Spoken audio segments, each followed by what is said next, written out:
Termoidraulica Susin. Se compri una caldaia, in omaggio il condizionatore. Termoidraulica Susin a 0 branco. Ben ritrovati al meteo di Antenna 3. Non cambia molto la situazione rispetto ai giorni scorsi, sarà ancora una giornata con qualche piovasco sul Triveneto. Vediamo il dettaglio.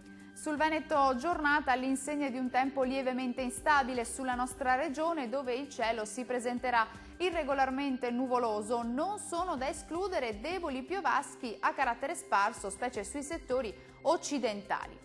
Temperature massime tra 6 e 9 gradi, valori minimi compresi tra 2 e 5 gradi circa. Spostiamoci ora a vedere la situazione del Friuli Venezia Giulia. Al mattino sarà molto nuvoloso, con cielo spesso coperto, ma in genere asciutto. Col passare delle ore qualche debole pioggia potrà interessare il Triestino.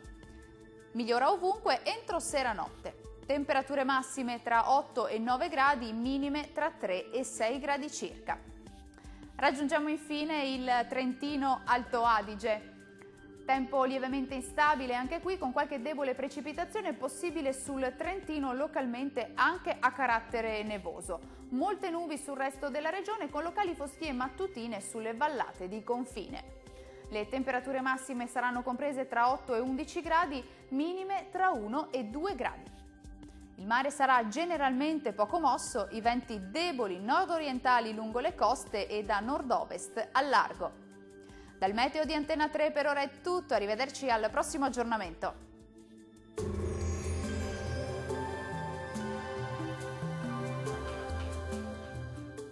Termoidraulica Susin. Se compri una caldaia, in omaggio il condizionatore. Termoidraulica Susin a 0 branco.